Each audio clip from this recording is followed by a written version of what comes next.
Coal dust runs through the veins of the people of north-central West Virginia. Unfortunately, the history of the state's coal industry also includes tragedy. Monongah, Farmington, Sago. I watched as the events of the Sago mine disaster unfolded in 2006, and I was glued to the television. I didn't know anyone who was involved with that. My only connection was there was a man from Preston County who was in the mine, and I had lived in Preston County for 20 years. But as I watched that story, the theater artist in me just wanted to know what those people were thinking. There had to be stories of the people who sat inside that church as they waited and they hoped. And so when I came back to school, I was talking to my students about it and just how devastating it must have been to wait and then to hear that those men were alive and only to hear that report was false and that those men had died. And so we started talking about the potential stories, and we wondered what it would be like to interview those people, to talk to those people, to write a play about what had happened. And then we realized it was too soon. There was no way those people could talk about that. They'd been inundated by the media. And then we started talking about the fact that the very same thing had happened in our backyard 40 years ago. And we started talking about how those people were dying, the people who remembered, and that it was really time for someone to collect their stories. And that's really how this project started. Kirk talked with 3 students about these ideas. Samantha Huffman, Celi Oliveto, and Jason Young, all of Fairmont, decided to explore and preserve the stories in their own backyard. The stories from the 1968 mining disaster at Consolidation Coal's Farmington No. 9 mine. 78 miners were lost on that November day. As part of Fairmont State's undergraduate research program, the students studied with professional oral historians and began collecting interviews with Marion Countians who graciously shared their memories of that horrible day in 1968. We've received training from Michael and Carrie Klein, who are oral historians who live in Elkins. And one of the principles that we've learned from their training is that listening is a gift.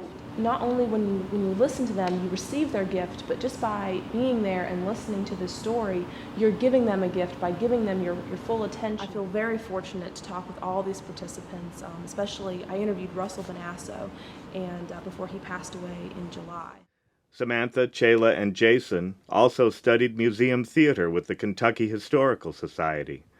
During workshop rehearsals, the students read scenes aloud, discussed them, and revised them. FSU theater graduate Steve McElroy helped finalize the script. Their production, Remembering No. 9, Stories from the Farmington Mine Disaster, took the Wallman Hall stage in May 2009. During our workshop performance in May, we invited the audience to stay afterwards, and we had talkback sessions, and they gave us all kinds of information, and we took that information and we revised the script over the summer. A revised version of the production, which has been shortened by 30 minutes, will premiere September 25th in Wallman Hall. For this production, we've really tried to strip away any kind of realism. So that means that if you see this production, it might be a little bit different than what you're used to. If you see a play set in 1968, you might be expecting a big set with lots of little details to try to indicate you the time period. We've tried to strip away any kind of that kind of realism. So what we're going to do is we're focusing on the acting as realism. All of the actors are dressed completely in black with only costume pieces to indicate their character. So for instance, my character might be going outside and it's November, so it's very cold, but I wouldn't necessarily be wearing a coat. I might just still be wearing my apron to indicate my role as a wife and a mother. So you're going to see that throughout the entire production. We've really tried to strip down the show to some basic elements: waiting, hope, loss, recovery.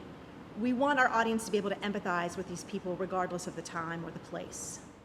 This scene from the revised show weaves the point of view of different composite characters into the reciting of the Lord's Prayer. The story of the Farmington mine disaster is the story of a collective community.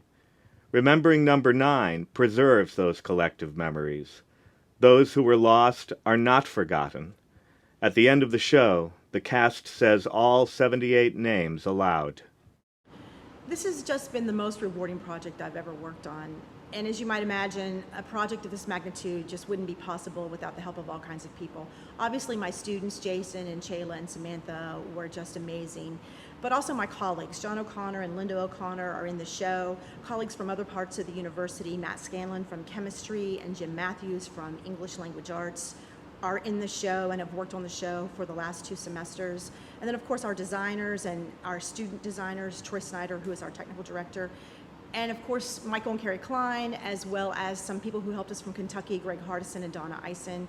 It was just amazing that all these people chipped in and helped us. And again, this just wouldn't have been possible without the community, because their stories are the very thing that has made this project possible. I'm very appreciative for able to have been a part of this project, and I really thank Dr. Kirk for allowing me to help her with this. Things didn't always go smoothly. This has been a 2-year process, so we've had lots of ups and downs along the way, but I really thank Dr. Kirk for thinking of this project and asking undergraduate students to help her with this, because she's really given a gift back to the community. I've learned as a student that not everything that I do is wonderful, so I've had to learn to let people help me on this project, and I really thank Dr. Kirk for helping me to realize this about myself and helping me to grow not only as a student but as a future theater artist. The script continues to be a work in progress and will be further shortened to a run time of about an hour.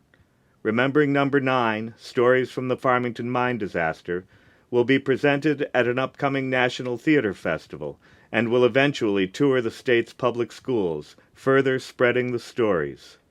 The stories are what matter most.